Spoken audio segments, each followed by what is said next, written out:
Xbox On. Welcome to Xbox On, a podcast with one host about one console, Xbox. I'm said host Jesse DeRosa, and on today's episode, we'll be talking about the latest Xbox news for the week of June 10th, 2021, including Battlefield 2042 has officially been revealed, Ubisoft really hates Splinter Cell, E3 is gonna mess up our podcast, and more.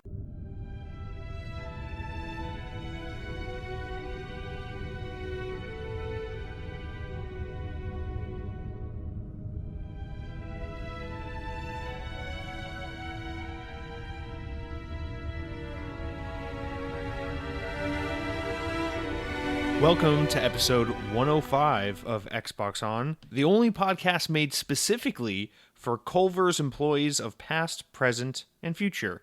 So we have a couple things we need to talk about at the top of the show today.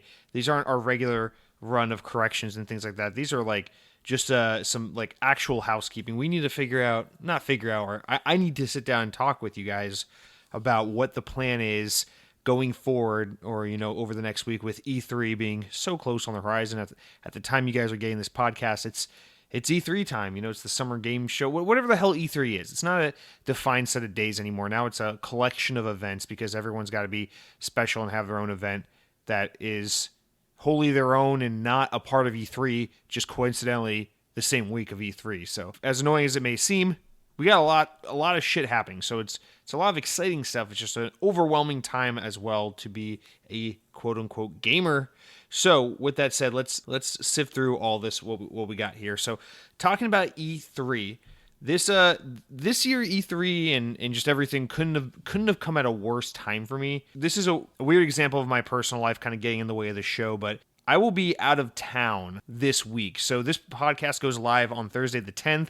And obviously E3, the biggest part of E3, which is Xbox's showcase, is Sunday the 13th. And I will be back home in Atlanta, Georgia, visiting family for the week. So the problem here is normally, E3 such a big deal, I would break the podcast schedule. I would, the Xbox presentation would happen, and then I would stay up the whole rest of the day and night writing notes, structuring the podcast, getting it ready, recording, and I would try to have an episode of the podcast live in less than 24 hours after the Xbox showcase so that you guys could immediately, fresh off the heels of, here's Halo Infinite, it does your laundry, here's Starfield, it's exclusive to Xbox and it mows your lawn, and here's another new Xbox console for some stupid reason, even though the Series X has barely been out for 6 months. This one lathers your armpits with deodorant for you, and just all this slew of information. Generally, I would immediately record, immediately get the episode out, because I want you guys to be able to, ride that hype of new Xbox news and then have the podcast right there to go alongside with it. Also, just, for personal reasons, what a great way to help grow the show is put out an episode about the latest Xbox news at a time where big Xbox news is happening. So on all fronts, generally, that's what I would do. It would make the most sense for the podcast. We can't do that this time because I'm going to be out of town. I'm going to be with my family. I'm already stressing out trying to figure out ways to sneak away from relatives during my trip so that I can find time to watch these events as they happen live, especially the Xbox event. I cannot recap that one. I cannot watch it after the fact. I got to see that one live during the actual timeline of events. Anyway, so that's kind of the situation I'm in. So what does that mean for you, the listener? Simply put, the show's not going to break any scheduling kind of norms, okay? So this podcast I'm recording right now, obviously will go live on the 10th, the regular Thursday run. And then next week's episode, which will encompass all the E3 news, including Xbox and Bethesda's joint media briefing, that episode will also happen next Thursday, as it normally would if it weren't an E3 week. So nothing changes for you about when the podcast comes out. The big problem here, of course, is that all this E3 stuff's happening over the weekend and early next week. You want to get that podcast immediately so you can get your, fresh off the hype, get your first knee-jerk takes. That's not going to be the case. There's going to be a delay between when the event happens and when you get the podcast. So I just want to put that at the top because I personally am not thrilled about that. I don't know, that may or may not mean anything to you, but to me, it's upsetting. So I just want to be transparent and upfront about that to set the expectation. But the podcast will come out at its normal date and time, but you just won't be getting an early extra special E3 episode like I would normally do, just because of personal scheduling and conflicts and things like that. So that's that. On the bright side, at least, I'll have a couple of days to kind of go over this information in my head, think about it, marinate on it, and really digest all the news, so that when I do record and when the podcast does go live next Thursday, although it will be a few days removed from E3, at least it will be hopefully a little more thought-provoking and interesting, since it won't be such knee-jerk, oh my god, this just happened 2 hours ago, here are my immediate thoughts. So maybe it will make for a more interesting podcast. I don't know, but that's how that's going to go. Also, something I want to get out there this week, unrelated to E3, as we move away from that E3 talk. Halo Infinite, while it doesn't make the news this week, there were some Halo Infinite concept art pieces that have been going around this week. Some new concept art that was released, showing off a lot of weapons and vehicles, showing off some of the weapon customization stuff. We won't really jump into that because that stuff's a little too nitty-gritty for a general Xbox podcast. I feel like normally we would have to, this would have to be a Halo podcast in order for us to really break down all that stuff. But it is out there if you are highly anticipating Halo Infinite like I am.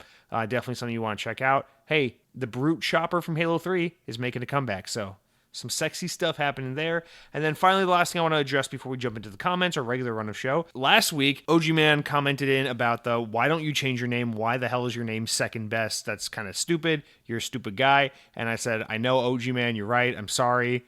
And then we talked about how I can't change my name because Twitter and YouTube have certain rules and things like that about how famous and how important you got to be in order to make name changes. I stand corrected.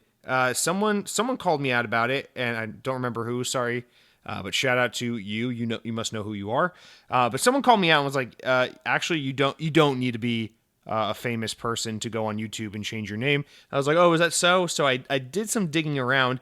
I don't know how I was confused about this, but maybe, I guess a couple of years ago, last time I really paid attention, there were different rules on it. But yes, I stand corrected. If I wanted to, I could go into YouTube and change my name at any time. And so why am I bringing this up again? Well, one, to give credit where credit's due and admit I was wrong. But two, and more importantly, to say, hey, listen, I don't love that the YouTube page is Second Best Gaming. I don't love that the handle and the name associated with the Xbox On podcast is Second Best Gaming. I think it's lame. I think it's cheesy. But you guys know I'm not very good at naming things, and I've been upfront about that. So I must ask, if anyone has any suggestions, I am very open-minded to changing the name. I would love a Twitter persona name change. I want to change my Xbox gamer tag, my Twitter name, my YouTube. I would love to find a new unified internet brand name to go by. I just haven't been able to think of a good one. I will say the one I've been going by a lot whenever I make like throwaway accounts, like I played Roblox a couple years ago. I downloaded that and I made a throwaway account. The name I use when I make accounts like that is Epcot Daddy. It was kind of a creepy name for a game like Roblox, especially considering it's 99% just young children playing that game. But nonetheless, that's the name, is Epcot Daddy. So let me know what you guys think about Epcot Daddy. I don't know that I don't know that a lot of people are going to be like, Epcot Daddy sounds like some kind of video game podcast host. I don't know, but let me know what you think. Maybe it's at least better than Second Best Gaming. You never know. With all of that out of the way, we are officially ready to jump into the regular run of topics, starting with, of course, our comments. They come over from youtube.com. Speaking of YouTube, speaking of Second Best Gaming, if you want to leave a comment on the show and have it read on the show, you go over to youtube.com, you look up Second Best Gaming. There you will find my channel, and you will find the Xbox On podcast playlist. Click on the latest episode of the podcast, and you can leave a comment in the notes or in the comment section. You can say anything you want, free to speak your mind, as long as you're not making fun of one another or being mean to one another. You're free to do that. You can leave a nice comment for me saying something like, Jesse, I understand that you have to spend time with your family, and I respect that, and therefore I will patiently wait for next week's episode. You enjoy your time with loved ones. The podcast will be the podcast when it's ready, and I respect that. Very nice comment for you to leave. Or you could leave a mean comment and still get right on the air. You could say something like, Jesse, you dumb idiot. When you decided to start doing Xbox On, you took an oath that you would always put ex-boners before family members, and so fuck your family and go die in a hole. I want to hear your reactions to Project Spark 2, which is, spoiler alert, definitely getting revealed at E3. I want to hear your reactions to Project Spark 2 immediately. I cannot wait. I need to know. Also, what did you think about that part where Phil Spencer ripped off his leather jacket he's always wearing, and then there was a Battletoad shirt underneath, and then you ripped that off, and there was a tattoo of Don Matrix on his chest, and then Don Matrix came out on stage and said, "That's right, I'm taking Xbox back," and he had a Kinect 3.0 in his hands, and he was holding it like electric guitar, and like sticking his tongue out and wailing on it, like he was a fucking like member of Kiss, the rock band, and everyone started screaming. It was like, yeah, fuck Bethesda, and then the fireworks went off, and you said, "Wait a minute, I thought we couldn't do fireworks because of COVID." Fuck you, you're wrong. We did fireworks anyway. Indoor building, we did fireworks, but nothing caught on fire because we're good like that. And, I'll read that comment on air as well. Never know. So go ahead and leave comments. Our first comment this week is kind of a little bit of an asterisk. Destiny 2 Rocks commented in. And here's the thing, Destiny 2 Rocks. This is a perfect example of my phone getting pinged with a notification saying, "Hey, Destiny 2 Rocks just left a comment on your podcast." And I said, "Oh, a new comment. Cool." Click. And then I clicked on the comment and it said deleted. And I was like, "YouTube, what the fuck are you talking about?" And YouTube just shadow deleted this comment.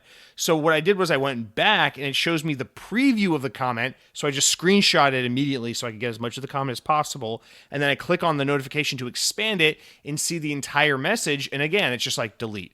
So I'm sorry, Destiny 2 Rocks. I appreciate you writing in. I see you're a first-time commenter rather.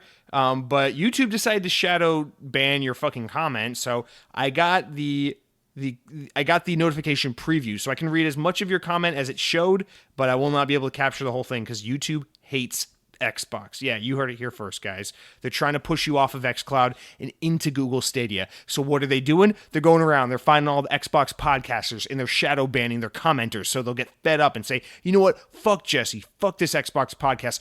Fuck all of Xbox. I'm tired of this shit." And then they'll be lost and confused, and they'll start looking around and be like, "Am I a PlayStation fan now? No, of course not. They don't have cloud gaming. Am I a Nintendo fan now? No, of course not. I don't want to play a re-release of Mario Kart 8 after 10 fucking years of it being on the market and still pay $60 for it. I'm a Google Stadia fan." And then they'll get Google Stadia and they'll probably get it tattooed on their chest right over their old tattoo of Don Matrix holding a Kinect 3.0. And they'll get Google phones. They'll get a Pixel phone and they'll get a second Pixel phone, and they'll go around to people with iPhones and start kicking them in the knees because they don't have Google, and they'll become diehard Google fans, and we cannot have that happen, you guys. So please, there's no call to action. I can't really tell you. You guys didn't do anything, so. Destiny 2 Rocks comments in and says, "All right, Jesse, first time commenter here. Love the show. So the other day I was eating at this sub place called Witch Witch. Very good sub place. I noticed they have an exclusive Mountain Dew flavor cut off." That's where YouTube cut you off. All right, Destiny 2 Rocks. I assume the rest of the comment goes on to talk about how I have really nice hair, and you're a huge fan of that one time I did a Mountain Dew review on my old YouTube channel. So thank you very much for that. I assume that's what you were that's where you were going. But focusing on what we do have here from your comment, I'm very familiar with the sandwich, sub, hoagie, craft specialty sandwich, whatever restaurant, Witch. I'm very familiar with it. I actually I used to live like 8 minutes down the road from one back in Georgia. So yeah, I've had Witch before. I know what you're talking about. It's decent. It's no Jersey Mike's. And if we're going for hot subs, it's no Firehouse, okay? But it's good. You're right. Witch is a fine sandwich.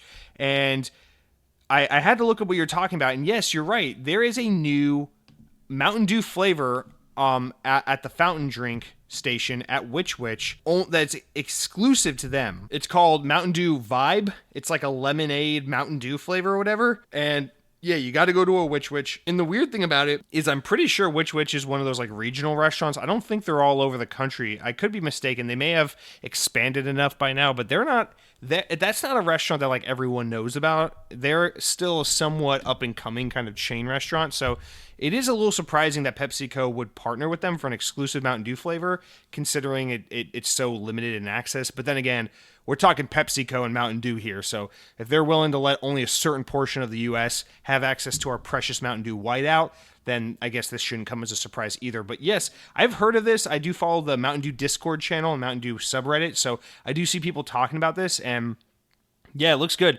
I assume the comment maybe goes on to talk about how it tastes.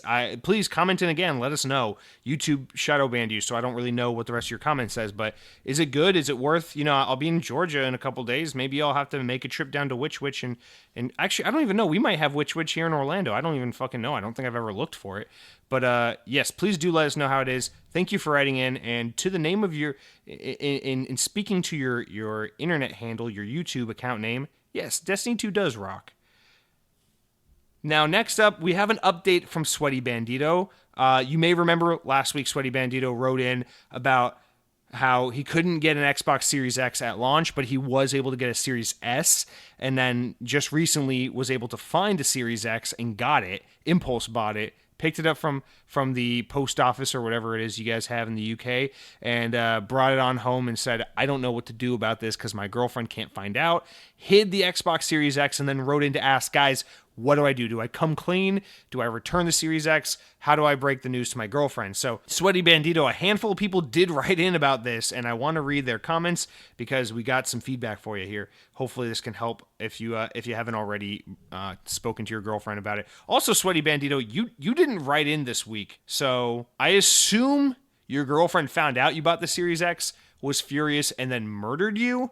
Because I know you would have responded after last week. So I'm going to assume that's what happened just to play it safe. But please do write in and let us know because we're all talking about your dilemma here, but you are nowhere to be found. So Strictly Gaming writes in about the subject and says, to the guy who wrote in about buying an Xbox Series X and didn't know how to tell his girlfriend he bought one, I bought an Xbox One X and told my partner it was an Xbox One S with a black cover around it. She's not into gaming, so she didn't have a clue. So maybe if your girlfriend doesn't know much about gaming, just swap them around and see.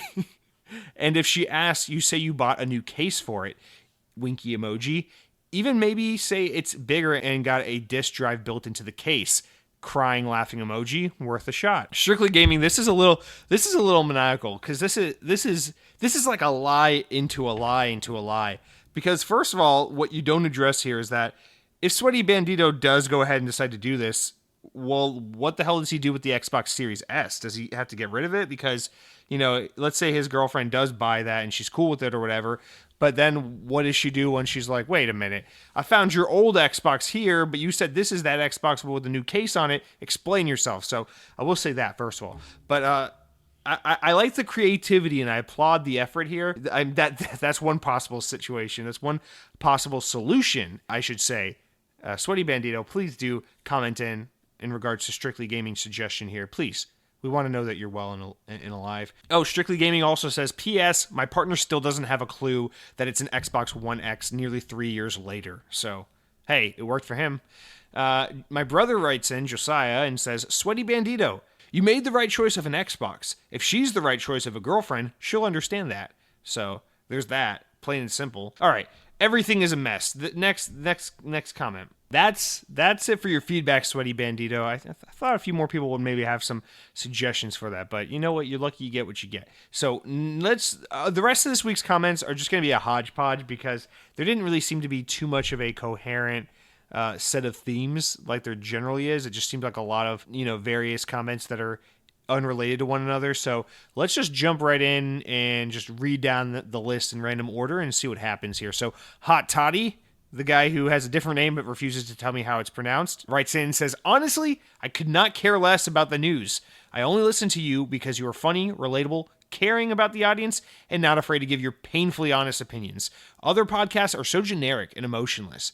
Hot Toddy, I understand that this is a very nice and heartfelt comment, and it's very flattering, and I really do appreciate it, all sarcasm aside. But the fact of the matter is, you say you don't care about my podcast because of the news, and I just got to know, how can I change your opinion? Listen, all seriousness, that is a very kind comment. I really do appreciate that. That does warm my heart, but I am noticing a reoccurring theme here, which is it seems like a lot of you guys don't give a shit about the news segment.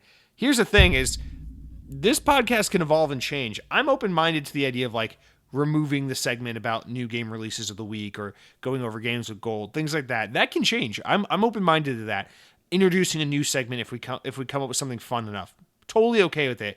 One thing that's not going to change, at least in this point right now, I have no plans of changing, is the news section. I have no plans of taking the news out of Xbox On, so I do really appreciate your comment, because what you have to say and the nice feedback you have here is more meaningful to me than just saying like, oh, I like listening to the news. So thank you, Hot Toddy. That's a really, really nice comment, and it does mean a lot to me. But at the same time, I'm like, I think we need to do something to spice up this news segment. Maybe we need to get a second person on board to help kind of spitball or ping pong ideas off of, to help make the news more layered and interesting, or just maybe I need to do something to, make myself more interesting or have better commentary on the news. So this is something I'm just starting to notice, and now you make me put it out there. Squall Flips Mad Max, who don't think I didn't notice you changed your profile pic, comments in and says, have you ever had fondue? If so, what do you think of it? Any tips you can suggest? I'm going to be taking my girl out to do that. Next month, I'm doing this. All right, Squall. So, have I ever had fondue? I guess so.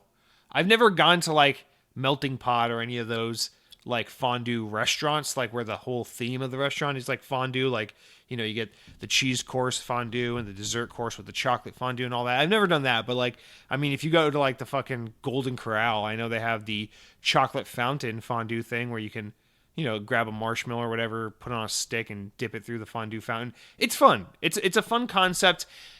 Fondue, it's weird. Whenever I think about fondue restaurants in particular, to me it's like the Westerner version, or like the this is gonna sound kind of insulting, but I don't mean it that way, because I think fondue is fun to do, but it always reminds me of like a gringo version of like Korean barbecue or something like that, where it's an involved meal where you have to like kind of prepare the food or put it together or whatever, like a Korean barbecue where they bring the meat out and then you have the grill on the table and you're kind of responsible for cooking the meat and flipping it and watching it and getting it prepared. So I think of fondue in a similar fashion, where I'm like, it's not just like someone serves you food and you eat it. There's this level of involvement where like you got to put in the work, and regardless of whether or not you've even had that before, as someone who's had Korean barbecue a million times, like I can firmly say it is a lot of fun to eat in a restaurant like that. So I think just the experience of having a kind of more actively involved dining experience will be a lot of fun, and I think you and your girlfriend will enjoy that. Yeah, I don't have any serious like tips or suggestions, but I will say this: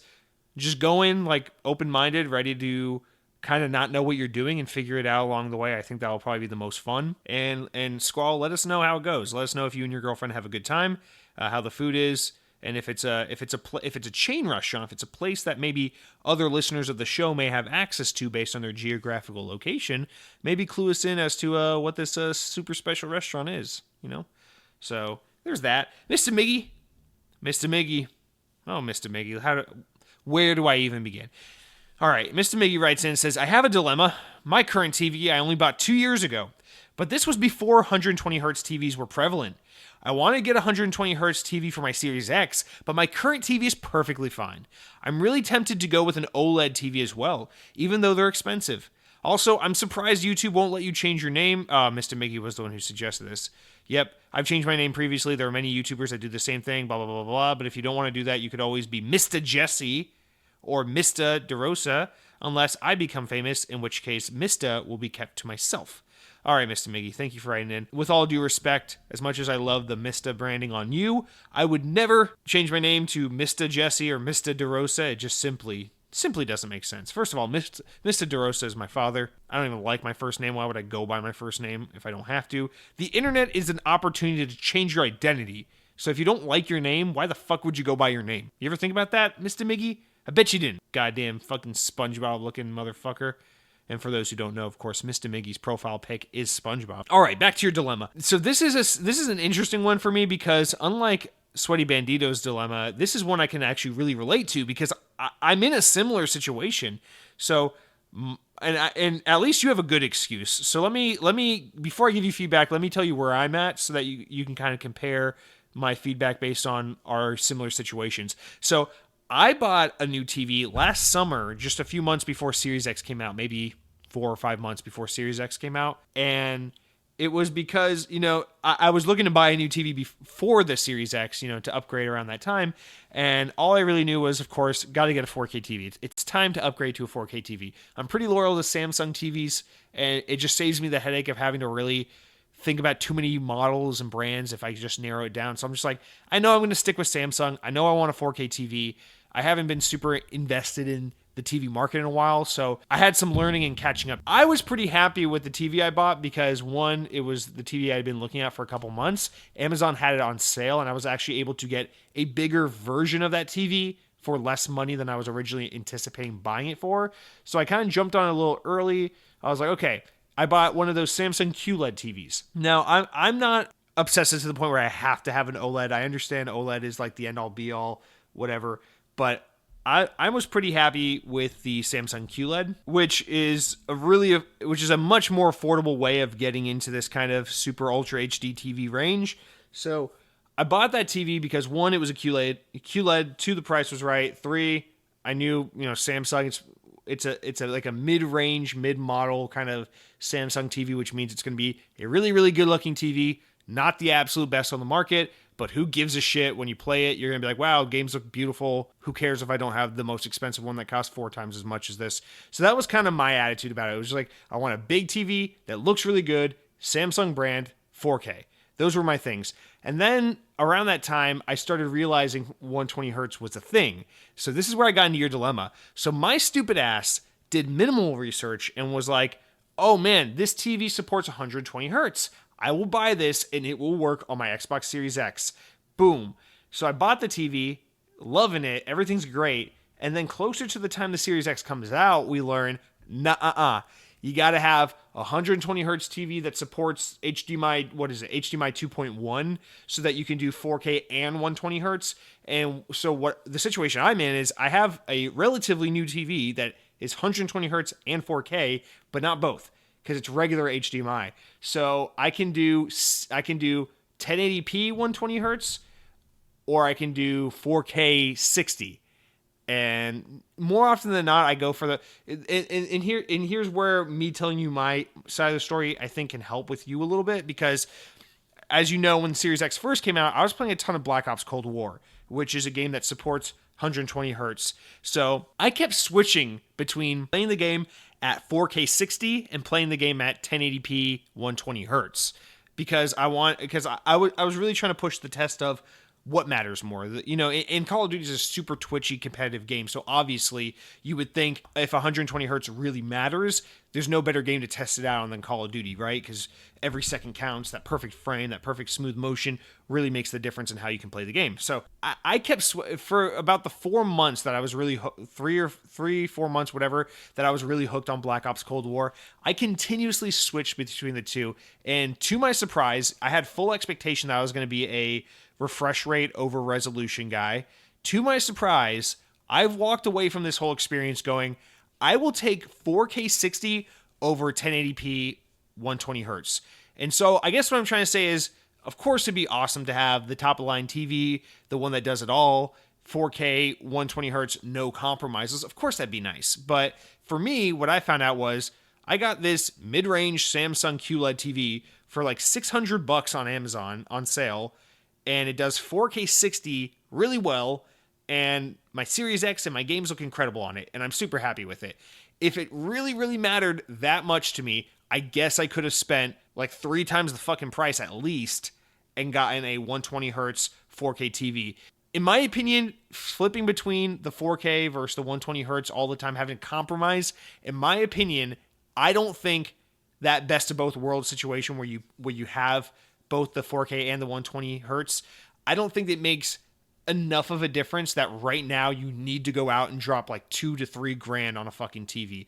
I don't know where it's at now. Maybe now that's about a year old. Maybe you can get like a $1,500, $1,800 TV with both 4K 120. I don't know, but what I'm going to say to you is, if money is a big factor here, if you're the kind of person who can, I don't want to say learn to settle, but just like, I don't know, be okay with not having all the latest and greatest best features and stuff all the time, then I think the 4K 60 will be just fine. Save yourself the money.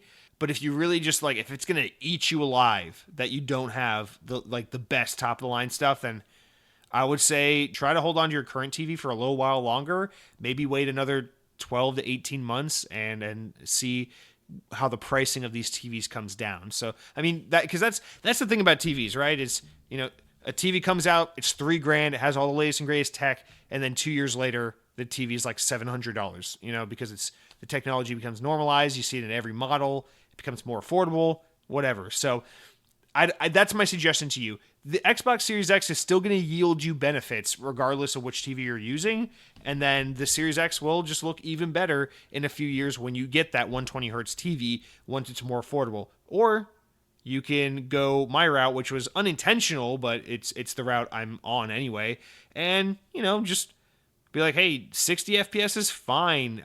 4K is beautiful. Or get a TV similar to like what I have and be like, well, I can have 120 hertz when I want it, but that comes at the compromise of having to play in 1080p. So I don't know. It's the question of, are you willing to make the compromise? So that's kind of up to you, but that's the situation I'm in. Hopefully that kind of experience can offer you a little more, I don't know, affirmation as to which decision is best for you. I found myself thinking that 60 FPS, while not as nice as 120, of course, is definitely good enough. I guess I'll put it like this.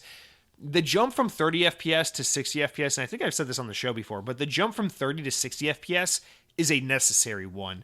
Once you go to 60 FPS, 30 looks like shit and you can never go back, right? The jump from 60 FPS to 120, like 120 hertz, 120 FPS, whatever, that's when you get into the diminishing returns kind of. That's not diminishing returns, but that's when you kind of get close to diminishing returns where it's like, yes, there's an improvement here, but at what cost? Is it really worth all the extra money? Because the jump from 60 to 120 is not nearly as massive, and I don't think it's nearly going to make or break the experience as much as that jump from 30 to 60 does. So that was my takeaway. And 4K, when I do 60 FPS instead of 120, I get ray tracing, I get 4K, and the game looks beautiful. In the 60 FPS, I don't mind at all. So to me, again, as I was telling someone the other day, I don't see myself as like I know this is kind of ironic because I'm into Xbox, and Xbox is the console brand all about power and being the most beefy and powerful and technically advanced. But I don't really see myself, as much as I love tech and I love following consumer tech and things like that, I'm not always the latest and greatest, most powerful guy. Like, to me, I'm willing to take compromises. Like, I have a fucking phone from 2020 that doesn't have NFC capabilities. Like, I'm okay with compromise as long as I'm happy with the thing. So if you find that middle ground of like perfect value, perfect amount of features for the money, go with that. Or if you find something where it's like you're a fan or you love the design of it or whatever else enough that it's good enough for you and you don't feel like you need to spend top dollar for the best of the best, go with that, man. I mean, God, look at the cell phone market, for God's sake. You can spend $1,500 on a phone that's like technically a masterpiece and just so incredibly boring from top to bottom because it's so uninspired at this point.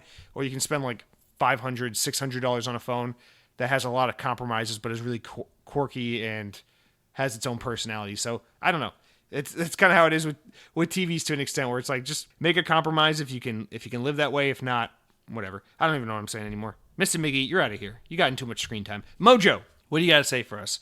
Mojo says, for new podcast names, how about OG Xbox Podcast? Or maybe the Eating and Gaming Xbox Podcast? Or my personal favorite, the X-Boners Xbox Podcast? And finally, how about Jesse D's Nuts DeRosa Podcast? A little aggressive, I know, but it works. Damn it, Mojo, you have been promoted to Executive Naming Officer, while I am definitely not going with any of these names. I do appreciate them, and I appreciate your creativity, and therefore you have earned the promotion of Executive Names Producer and Editor of podcast naming conventions and etc. I will say, though, I'm not looking to rename Xbox On, so in all fairness, Xbox On is not a great name for a podcast by any means, but I'm happy with it. I'm totally fine with it, and I'm keeping it. So Xbox On will remain Xbox On in name. I'm talking about changing my Twitter handle, my YouTube account name. So that's the stuff that needs to change. And I will say this: I would not consider it naming it something very specific to Xbox On, because I would like to keep the door open for other kinds of content. So can it be gaming related? Absolutely. Can it be Xbox related? Absolutely. But I don't want my YouTube channel to be named after something that is specifically for Xbox On, because someday on YouTube, I like to think I'm going to get around to doing other things, posting other kinds of videos and things like that. So it won't always be just Xbox On, or that's my hope.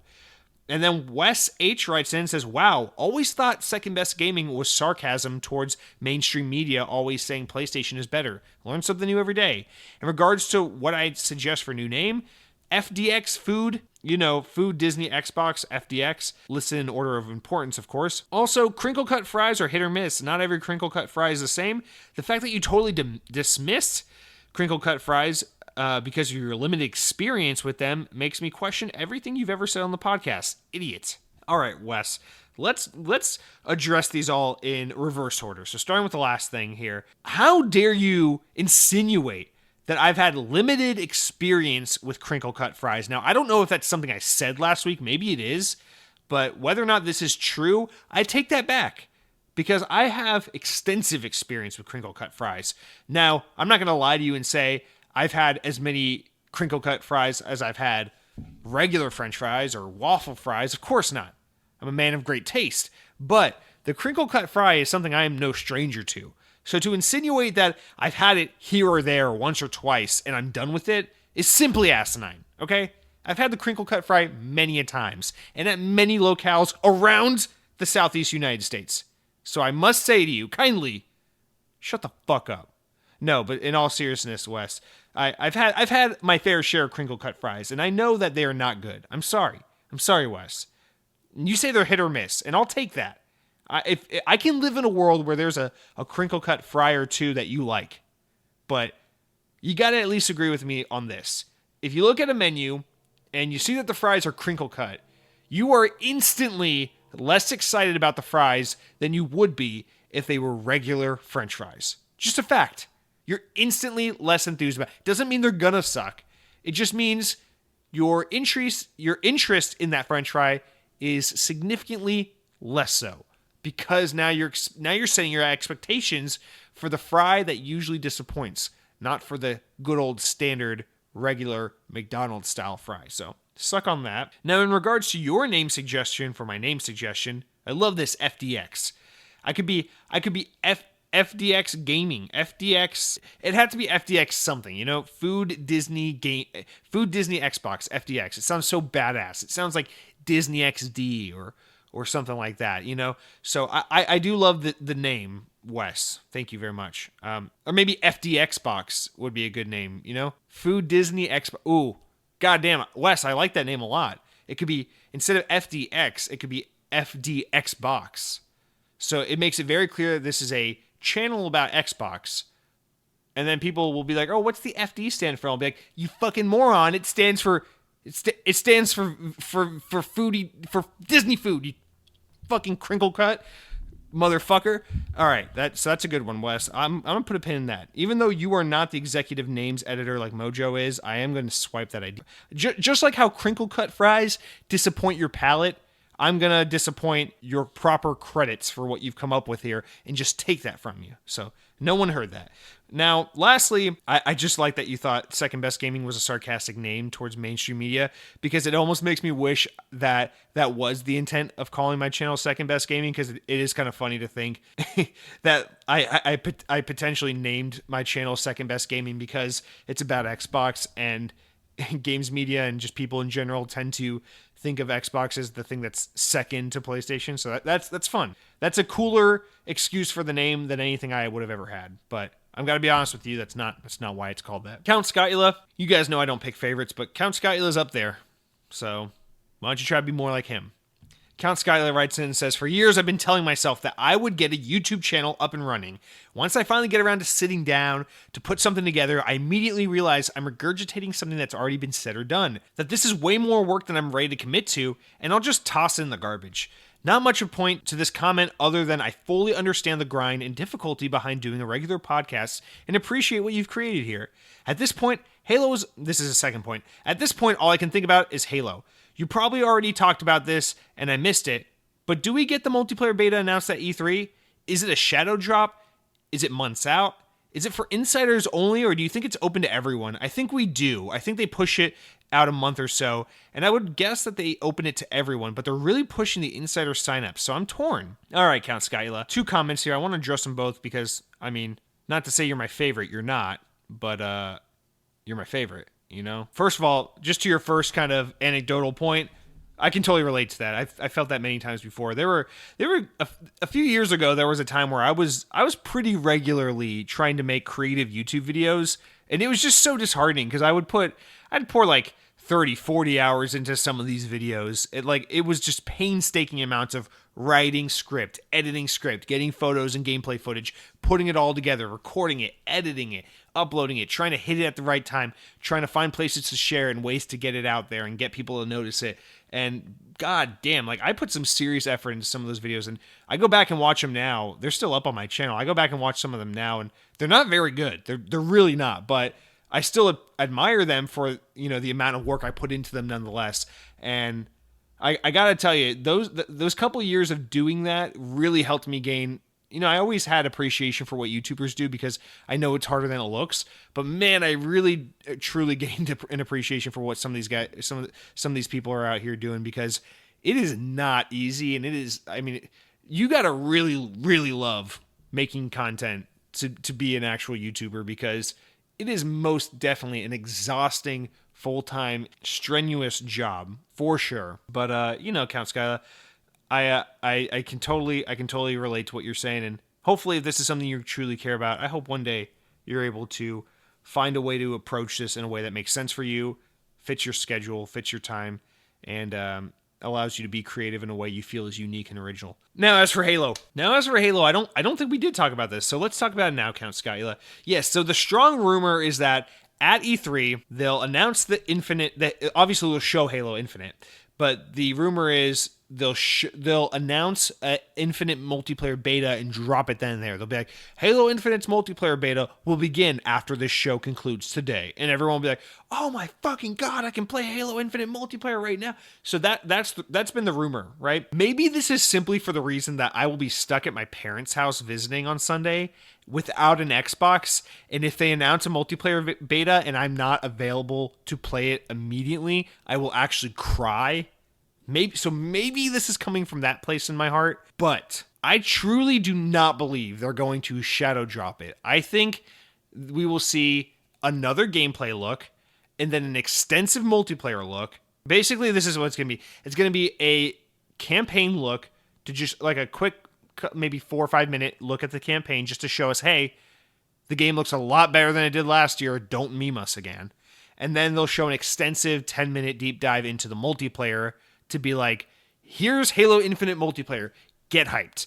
And then I think at the end of that, they'll be like, Halo Infinite will launch on November 20th, November 22nd, whatever date it is, blah, blah, blah, pre-order, whatever. And the multiplayer beta goes live in just a few it'll be days or weeks. I think I could see it going live anywhere from, let's pull up a calendar. This is fun to guess. So I think it could go live as early as Friday, June 18th, which will be less than a week from when that event happens. So Friday, June 18th to maybe somewhere around July 9th or 16th. So I think somewhere in that time frame is when the beta will go live. So I think they'll give you some breathing room. They'll try to have some room to be like, get ready, like go buy an Xbox, go download this, go become an insider, whatever. And I think what they might do is like an insider period first, where like insiders can play it, for the first 3 days before general public has access to it. And that's simply being for a way to, one, increase the number of insiders so they can get feedback on the game, but two, to kind of stress test the servers before they let the general public on, which is of course to also stress test the servers so they can kind of gradually add on and mix and mess around and play with, everything there and make sure it's running and optimized quite well. So that's my guess. I've been purviewed to nothing, so I have no clue how potentially right or wrong that is. That is simply just gut feeling, but that's my guess, is that's what they'll do. But I do think there will be a multiplayer beta, because if you'll remember, very long time ago, they did say we would get one, and then they went whisper quiet on it. I think they need to have a multiplayer beta, and this is so critical because Halo cannot fail this time, right? We need Halo to work this time. And 343, so just the simple fact that Master Chief Collection was one of the biggest fuck-ups in gaming history as far as launches go, they cannot afford to have anything like that even remotely close happen with Infinite. So it is so crucial. And I don't think there's any chance in hell they could possibly have a launch even half as bad as Master Chief Collection because what they're doing is just not as difficult. It's not like they're trying to run a bunch of game engines and different games all into one multiplayer suite all at once. So I just think inherently it's destined to be better in that regard, but they cannot afford for Halo Infinite's launch and multiplayer experience to go off at launch without in any way less than very, very well. It has to be right. So that's number one for why they got to do the multiplayer beta. I think the second reason is they really need to instill hope in their biggest fan base, in the most passionate and loud part of the Halo fan base, that yes, Halo Infinite is a return to form in the multiplayer department. Halo Infinite, from a multiplayer perspective, is going to give you back the Halo you were looking for when you played Halo 2, when you played Halo 3. This is not that faster pace, loadout style Halo 4 multiplayer, which I love, but let's be honest, is a huge departure from the regular Halo multiplayer. And this is not a more Twitch-based, multifunction, esports-like technical Halo multiplayer akin to like Halo 5, which again, I think Halo 5's multiplayer is a fucking masterpiece. Here we are, the whole world hates on Halo 5. I know. Put the campaign aside for a second and try to tell me that multiplayer is anything shy of excellent. It's fucking great, but okay. They have to try really, really hard to make sure that they don't leave people with that Halo 4 or that Halo 5 taste in their mouth. They need people to understand that we are going back to the Halo you love in the ways that are most important. And I think multiplayer is really one of those things. They want to go back to saying, hey, everyone's going to start with nothing from the same thing. Power weapons are going to spawn into the map. The gameplay is going to be about controlling power weapons. We're taking out the boost. I would not be surprised if what they do is during arena multiplayer, there is no sprint. But if you play like the firefight mode or the Warzone mode or the Battle Royale mode or whatever big team multiplayer equivalent they have, that's where you can sprint in multiplayer. I will not be surprised if that's how it works. Although I think we know sprint will be in it because some of the concept art or screenshots they already shown. I don't know. The point being, I think it's really, really, really important to Microsoft and to 343 that they get Halo Infinite right, not just from Halo's their biggest brand, blah, blah, blah, blah, this, that. People didn't like Halo 5's campaign, but from a multiplayer perspective where they want Halo to be the multiplayer juggernaut that it once was. That's why the multiplayer is going to be free to play. That's why you don't have to buy Halo Infinite to play its multiplayer, is because they want Halo to be as relevant as it once was. And this is all part of that. So are they going to do a beta? I don't see how they can get away with not doing a beta, to be honest. But I shouldn't get so into this conversation because this news is going to be incredibly outdated in just a couple short hours, a couple short days. So let's not dwell on that any longer. Guys, let's wrap up with a couple quick comments. It's a very, very slow news week, so that's why I'm allowing myself to really indulge in the comments here. As you can imagine, this is the calm before the storm, so clearly we're going to have tons of news next week. In fact, we'll probably have to go light on the comments next week just because of all the E3 stuff there will be to talk about. Next week's episode is likely going to be an extravaganza, monster, mega piece of an episode, and maybe a 2.5 hour episode of Xbox On. So if that's something that kind of strikes your fancy, you might want to go ahead and have a second pair of underwear at the ready. So Chicago Gamer 420 says, at OG Man, my first job was at Culver's too. I worked at my local Culver's through high school and even my first summer back from college. That's why I wanted to get Jesse's thoughts. I spent enough time there that I should be grossed out by the food, but nope. Wisconsin's crown jewel has only improved over time. I've had everything on the menu. 6 years later, and I still visit my old Culver's. True Blue Crew for life, spelt with a Y, L-Y-F-E. God damn, Chicago Gamer 420. God, you bleed blue for a Culver's. And that's respectable. I understand. I had my first job for Publix supermarket back when I was 14 years old. And I've always had a soft spot in my heart for Publix ever since because that's where I got my feet wet, dude. Yeah, small world though. I had to read that because I think it's so funny that we just have so many ex-Culver's employees listening to this podcast. So I always thought, I think what makes this is what I always tell people, in real life when we talk about the show. I think what works about Xbox On is when you think about like the hardcore Xbox gamers and the kind of association of like gamers and junk food and gaming and all that. There's a Venn diagram and it works, right? So like, what are the odds someone's like, oh, I love Xbox. I also really like cracking open an ice cold Mountain Dew and chewing on some Taco Bell chalupas. It's like, okay, it's not like that crazy to think that if you put like the fast food fanatic and the video game fanatic circles together, that Venn diagram shows an overlap somewhere in the cross between Xbox Game Pass and Naked Chicken Chalupa, so it's not like that crazy. So I think that's one thing that kind of makes sense that it works so well in this podcast. However, what I did not see coming was that there was some Venn diagram overlap voodoo magic here between people who really love Xbox and people who used to work at Culver's when they were in college. And that's the part that's astonishing to me is all these people coming out of the woodworks to be like, hello, neighbor. I also worked at, because you're all Canadian, apparently. I also work, even though your name's Chicago Gamer, I also worked at Culver's back in the day, eh? And then, you wipe your hands with your maple syrup and all that good shit. OG Man, speaking of the devil, writes in and says, Jesse, have you been to Toy Story World? My sister just went to Disney like last month and even bought my daughter a Lotso stuffed bear. She said it's everything we dreamed of as kids growing up, loving Toy Story. Just wanted to hear your thoughts on it. Keep up the good work. OG Man. Oh, OG Man.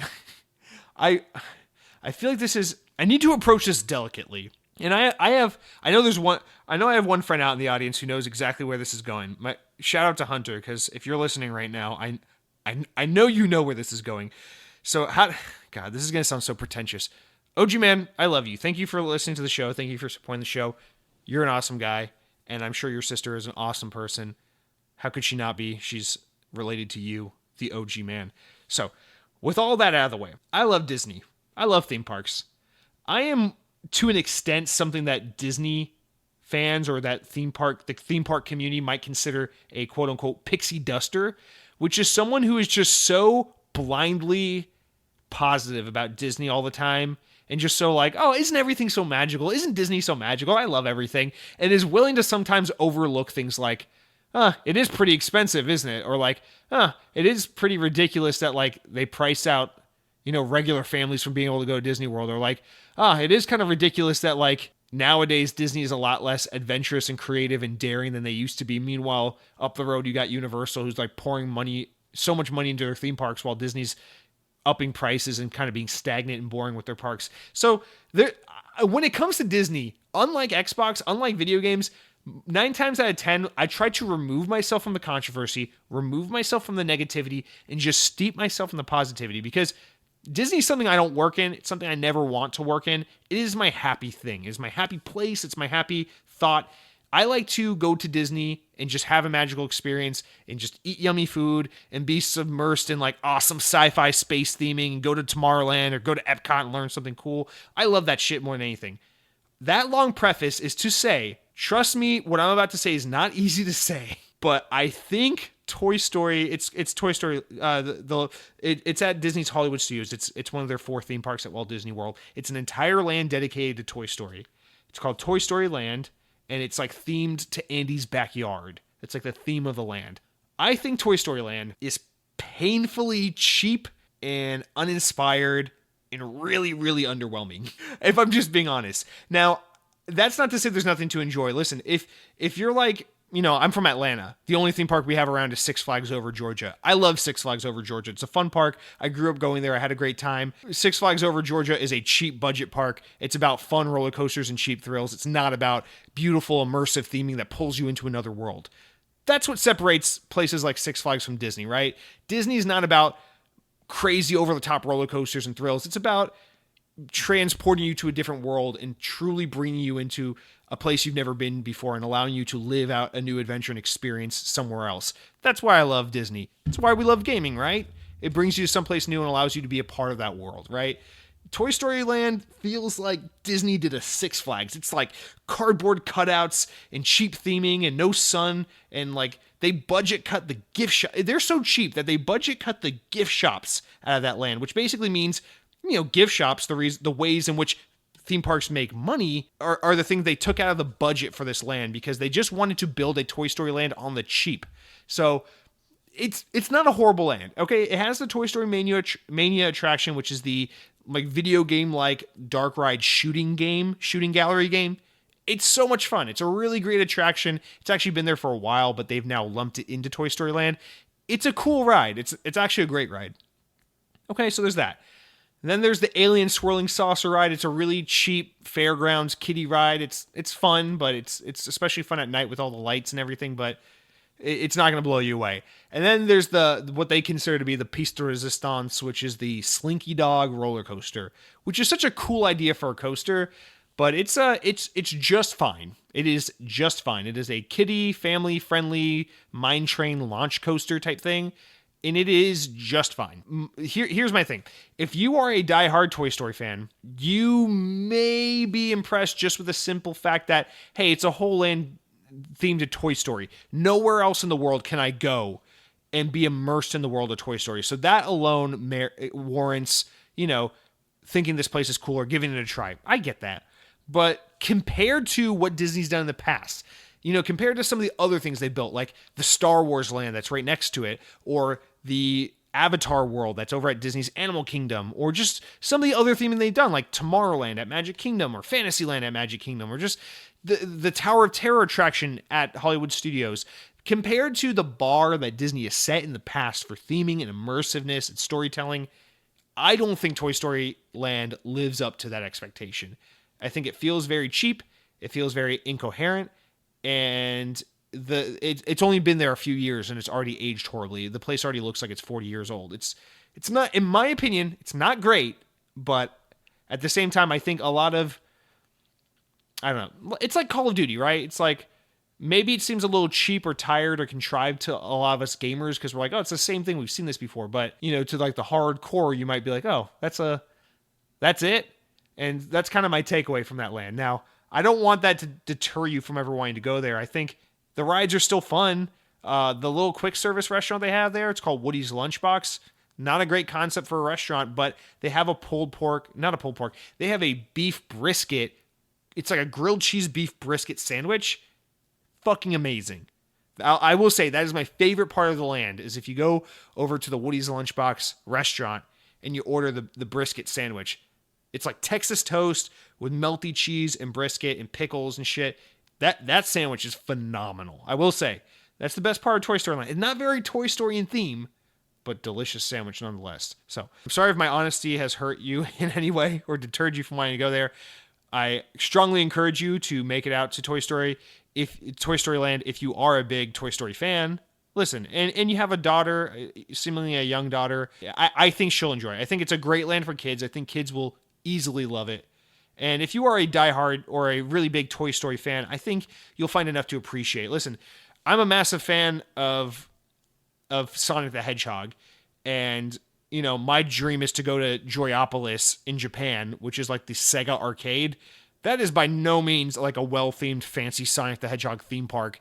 It's very cheap, it's very generic, and it's just like signs and posters of Sonic the Hedgehog.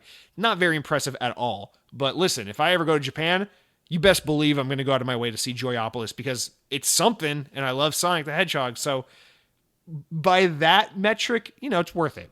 Just because you're such a fan and it's something you love so much, I think you'll be able to get more value. I must say, I do like Toy Story a lot. It is not even close to my favorite Pixar movie. So I will say, if that plays any role in it, I'm already like predisposed to not be crazy about Toy Story.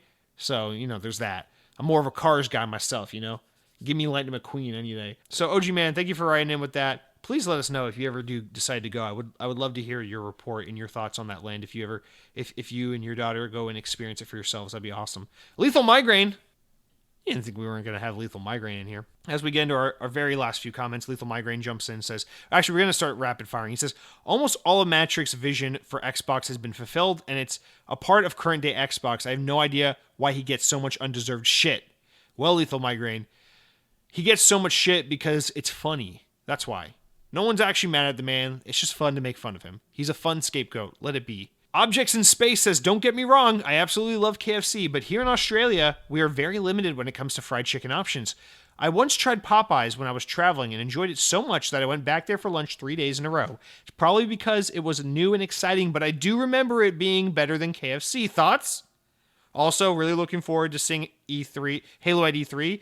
If it's anything like Halo 4, which I thought had a great story, gameplay, and graphics, it will be incredible. Halo 5 just didn't hit the mark. Objects in Space. I'm so tired of talking about Halo 5, I'm just going to disregard that comment there and let you have your opinion because that's fair. But I agree. Halo 4 is a visually stunning... I was actually thinking about that today. When you think about... I know 343 and Bungie are different developers, but when you think about how bad Halo 3 looks on Xbox 360 by 2021 standards, and how amazing Halo 4 looks on Xbox 360 even by 2021 standards, it is amazing how much range developers were able to get out of the Xbox 360. I mean, obviously it was around for like 8 years. It was a long console generation, but fuck me, man. It is insane how all in one console cycle, without changing the hardware, various developers were able to get so much improvement in mileage out of a single franchise on one hardware. I mean, you might say 343 versus Bungie, that's not fair, but hey, Halo 3 to Halo Reach, even that jump, amazing. Night and day difference. So good looking. But yeah, Halo 4 is just one of the most stunning games, especially for its time. But more importantly, let's not beat around the bush. Objects in Space, you are not mistaken. For Popeyes is definitely better than KFC. Listen, no disrespect to KFC. There's a time and place. I think it's a fine restaurant. I do not dislike KFC. I don't have beef with KFC. I'm not going to sit here and treat them like the crinkle cut fry of fried chicken restaurants, because that's not the case. What I like about KFC in particular is I think their seasoning and for their chicken and everything is very. They are to fried chicken what McDonald's is to burgers, where it's like, the flavor is so distinctively unique that it's like KFC chicken tastes like KFC chicken, and that's that, you know? And I appreciate that. I appreciate having your own authentic, original flavor. That being said, Popeye's chicken's just way better. It's so much juicier. You get, their dark meat is so fucking good. The chicken is higher quality for sure. You get that blackened ranch. Holy fuck, dude. The blackened ranch at Popeye's is what dreams are made of. I swear to God, go to fucking Make-A-Wish and give all those kids some blackened ranch, and they'll be happy campers. And it's just because, God damn, that sauce is just so good to put inside you. Now, I will say Popeyes, they have awful dirty rice and awful biscuits and awful mac and cheese, although they only sell the mac and cheese in some markets, weirdly enough. But man, their fried chicken's so good. Those fried chicken sandwiches are so good. They're not overhyped at all. Like, honestly, they are in some cases, depending on the mood, better than Chick-fil-A. It's just, goddamn, dude. Popeyes for life. Objects in Space. You're not mistaken. You just have great taste. That's all there is to it. Now, my mom writes in and says, Dead Captain James is absolutely correct. Peanut M&Ms are an elite M&M brand. Whatever.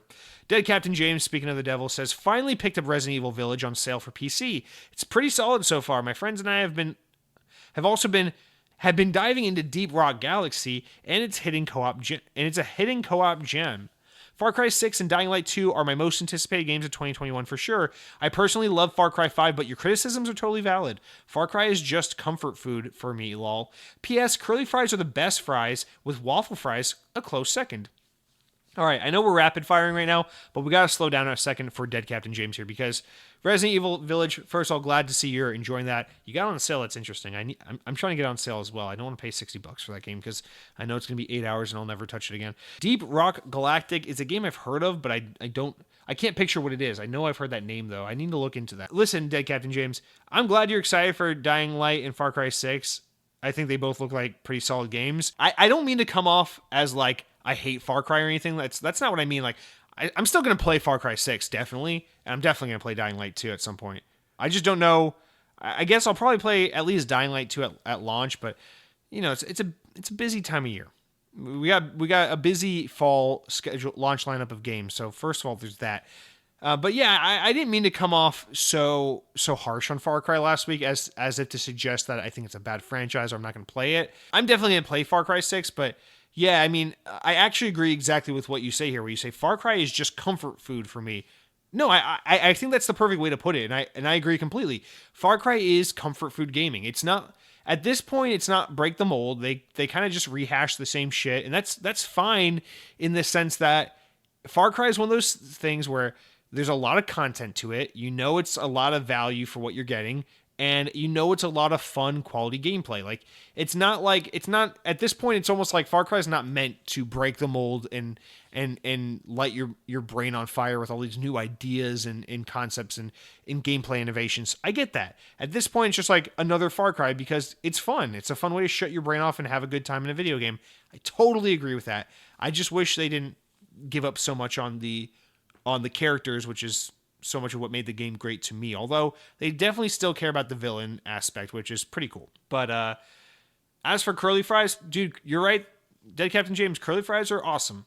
Waffle fries are also pretty good, but I will say I think curly fries are definitely better than waffle fries, like you suggest.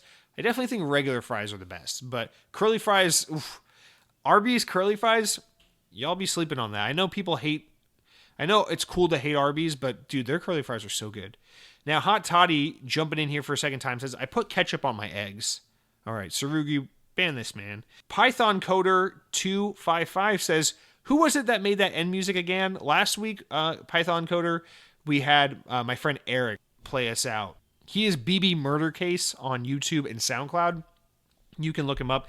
He is the lo-fi hip-hop beats music that you hear at the end of the show sometimes. That's my buddy Eric. BB Murder Case, look him up.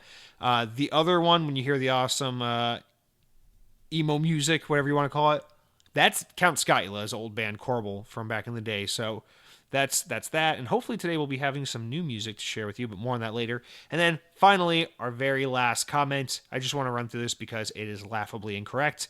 Lethal Migraine says, what a tragic fast food opinion. Everything at Panera is great. McDonald's is utter trash and deserves to go out of business. There isn't a single decent item on their menu. The world would be better off with the demise of McDonald's. Now, this fall, when Raising Cane's opens in my area, I will eat there before and after work every single day. Lethal Migraine, let me ask you this. Look at me with a straight fucking face right now. Obviously, this is a recorded podcast, so look at your phone or your computer or whatever device you're using to listen to this podcast. Look at it. Look at that screen as if it is me. Look me in the eyes right now and tell me the McFlurry is a utter trash menu item. Listen, we can decide here, you think the chicken's bad at McDonald's. You think the burgers are bad at McDonald's. You think the fries are overrated. Whatever. Let's let you have your opinions. Tell me the McFlurry is a bad menu item. It is just soft serve ice cream, very good soft serve ice cream, with M&Ms or Oreos or whatever mixed into it, which are pre-made, name brand treats that McDonald's has no impact on the flavor of. So you tell me now that a McFlurry, because you say everything on the menu is trash. So tell me right now with a straight face that the McFlurry is a trash item. Fucking dare you. Also, suck a dick, Panera. You're overpriced, and I could just make your food at home. Now that's going to do it for all of our comments, shoutouts, and whatnot this week. Guys, remember, for next week, don't be shy. Reply. Now let's jump into what I've been playing. But before I can tell you about what I've been playing, I got to tell you about what I've been eating. And guys, this is a story about last night. So this week I've been trying to one meal a day or intermittent fast. So I've not been bringing lunch to work. What I do is I just, all day, I can only have coffee and water. Coffee and water all day. That's all I'm allowed to have. And then when I come home, I can pig out like a fat bitch. And that's me. I'm the fat bitch. What I did yesterday, well, I said, girlfriend person, what would you like to consume tonight for dinner? And she said, to my surprise, because my girlfriend's never the one who wants this kind of trash food. This is me. She goes, I want Sam's Club pizza. And of course, I replied with some heart emojis and said, I knew you were the one for me. So after work last night, on my way home, I stopped by Sam's Club, the club, and I wait in line for their food court. And I pick up a pizza from Sam's Club, like a Costco pizza, that kind of thing. Bring that bitch home. Oh my God, you guys. Sam's Club pizza. Oh, I cannot believe I'm about to say this. Nothing will ever replace shitty Disney pizza that they got rid of a couple years back. Nothing will ever replace that in my heart. But I must say, in the battle ranking of shitty pizza that's so good, I gotta say, Sam's Club pizza, it's up there, man. It's fucking up there. It is at least top 5. At the very least, it's top 5, maybe top 3. It's so goddamn good. I love Sam's Club pizza. If you have access to Sam's Club, you don't need a membership to go in and eat at their food court. So I do highly recommend you stop by your Sam's Club and try out a Sam's Club pizza. Also, they have an exclusive Mountain Dew flavor. What's it called? It's like Berry Monsoon. Very good flavor of Mountain Dew. So you pair an exclusive flavor of Mountain Dew with an excellent Sam's Club pizza, you're on cloud 9. Just saying. So that's what I've been eating this week. And then as for what I've been playing, I had a weird weekend. I decided to dedicate my weekend to catching up on some bullshit. So I've been trying to jump into Batman Arkham Asylum because I recently bought the Batman Arkham Collection on sale, on an Xbox sale, like for nothing. It cost like nothing. So I was like, fuck it. So I downloaded it. I know people love the Batman games, especially Arkham Asylum. And I remember playing the demo for it back in 2009 when it came out on 360. And I remember thinking, hey, this is actually a pretty good game. So I was like, hey, I know I'm not a crazy Batman fan, but these are considered to be very good games, and I just feel like I'm missing something of the Xbox zeitgeist by not having experienced these games. And I like third-person action games, so like, why wouldn't I like this game? So I booted up Arkham Asylum, fully expecting like this is going to be hard to get into because I'm not a Batman fan, but once I get into the gameplay, I'm sure I'll get hooked. Man, I did not get hooked. I think I just tried it at the wrong time. I think everything's there. I think I will like this game. I like how kind of linear it is in actiony, yet also like kind of exploratory. I think it's a cool game. Like it really works for me, but for whatever reason, the synapses are just not firing and not communicating with this game. It's just not happening right now. So I had to put it down. I will come back to it, but for now I had to put it down. It's just not the right time. So Saturday I had a really dumbass moment where I was just like looking at I'm like, speaking of backlog, so I'm just looking at all these licensed games in my backlog, kind of like Batman, and I come across a couple of like Disney movie tie-in games from like 10, 15 years ago that I just never, like 10 years ago that I just like never played, but I've been meaning to. I'm like, you know what? I have Pixar's Brave the video game here on my dashboard. It's been installed to my fucking Xbox for 3 years because it was Games with Gold. Like, I gotta play this fucker. Guys, I am so surprised to say this, but Brave, I don't know if anyone remembers this movie. It's like one of the not so great Pixar movies, one of the very rare not so great Pixar movies. But Brave the video game is really good. Obviously, you know, from a production standpoint, graphics, voiceover, story, it's a very dumb, cheap movie tie-in game. But the gameplay is like this twin stick shooting, Diablo dungeon crawling, whatever kind of combination mess.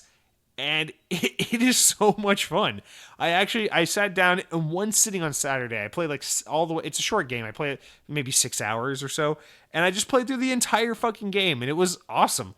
It's, you know, it's not going to blow your mind. You know, if you're looking for a dungeon crawler experience, you got Diablo, you got Minecraft Dungeons. But I think for what this game is, and considering when it came out, I think this is a very good game. I was very impressed with it, you know, considering what it was. So definitely give that one a huge shout out. I think it might even be on Game Pass. It was definitely Games with Gold back in the day, so you might even have it.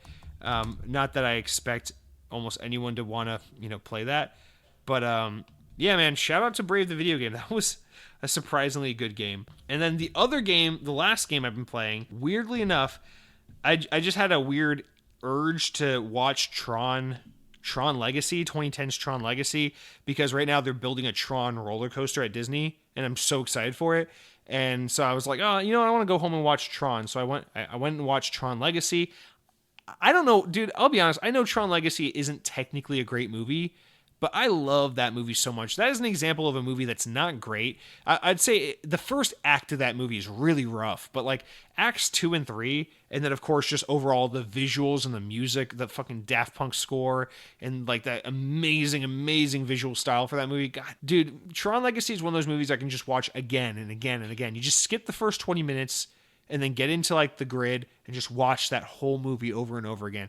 It's such a good movie. So I was watching that and I was like, you know what? I think I also have a Tron game I've never played that's in my backlog. So Tron Evolution, which was the cheap budget movie tie-in game that came out with Tron Legacy. I decided to boot it up and start playing it. Another game I have probably from Games with Gold a few years ago or something. This game really surprises me because it is rough. It's very parkour based. It's third-person action and it has a lot of parkour focus. But as bad as the parkour is, and as much as it will like get you fucked up or kill you because it's just the controls just aren't great, you can tell this is one of those games where it's like the developers actually had a great concept for a game here. They had a lot of ambition here, but you can tell this is one of those games where it was a movie tie-in game. So it was budget constraint and time restraint. So they worked with what they had, and this is what we got. But you can tell it's one of those games where like if this team was given a blank check and an extra like 18 months of development, this might have actually been a pretty damn good game. And I gotta be honest, it's not fantastic. I can't recommend it to many people, but I'm pushing through it anyway. I want to see it through the end. I'm having a good time.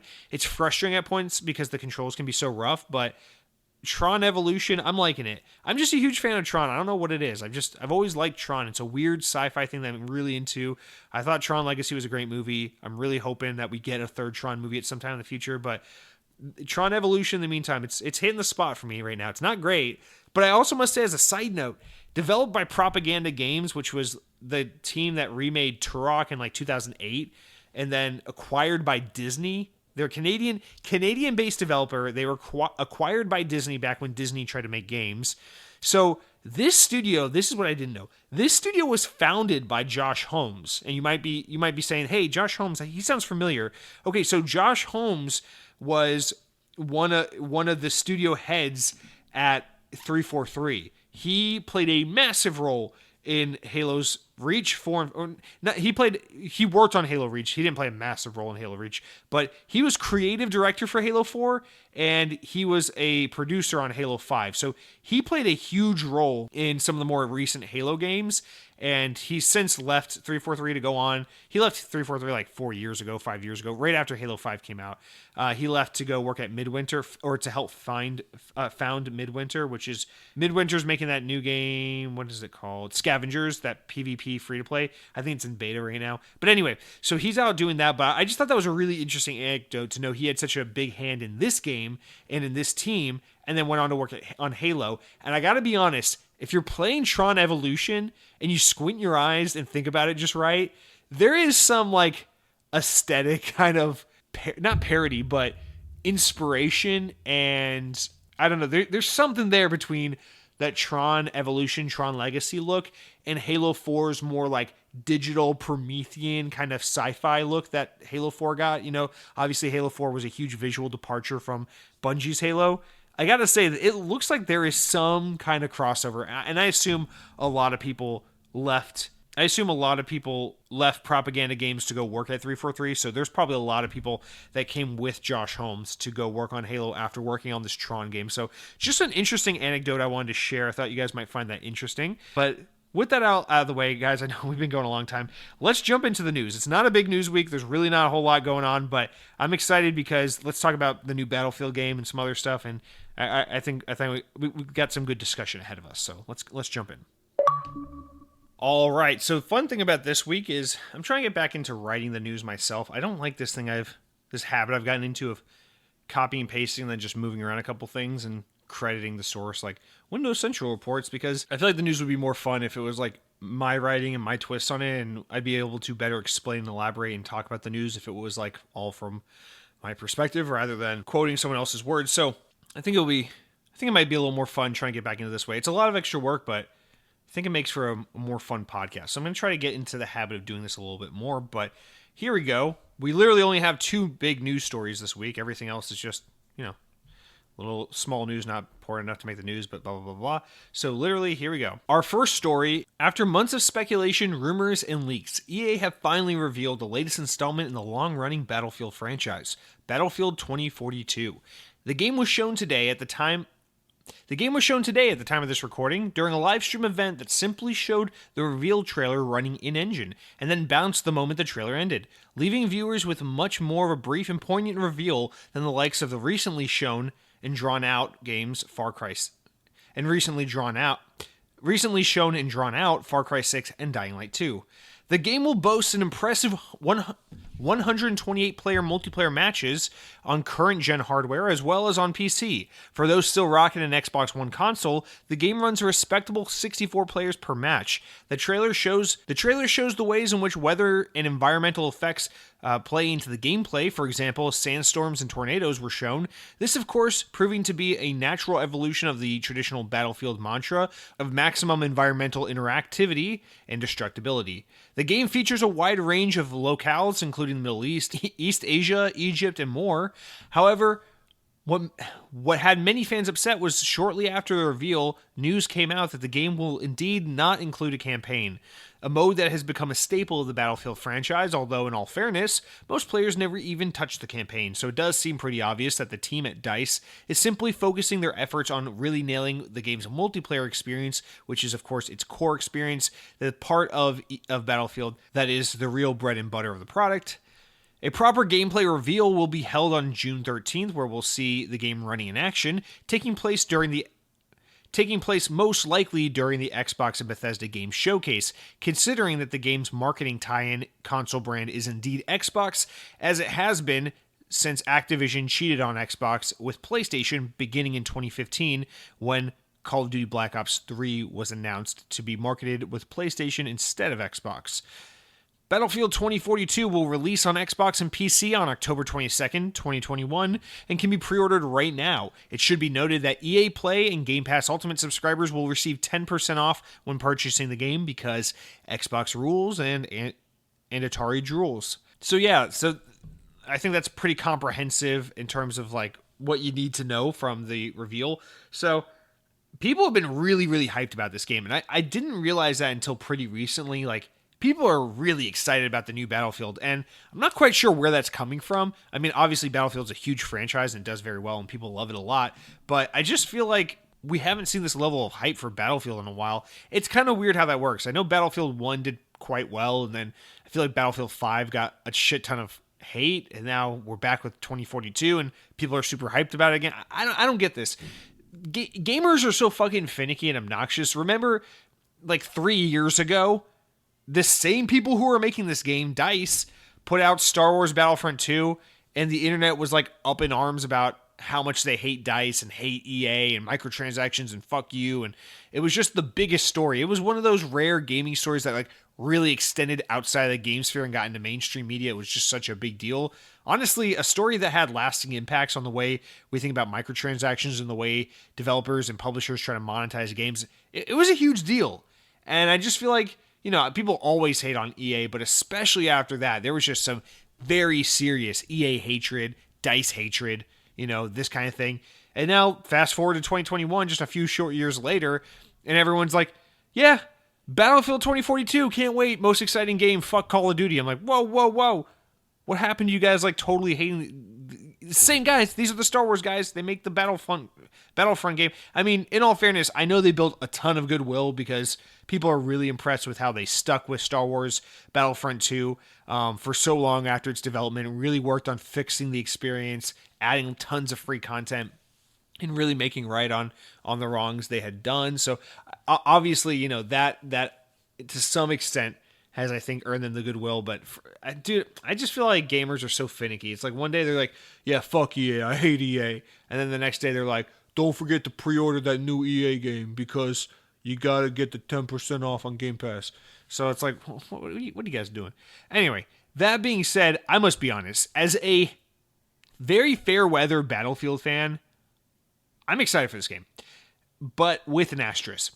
I'm very pissed because I was there. I was at work. I snuck into the back real quick. I'm like, fuck it. Let me see what's going on with this reveal. I'm kind of intrigued to see this game.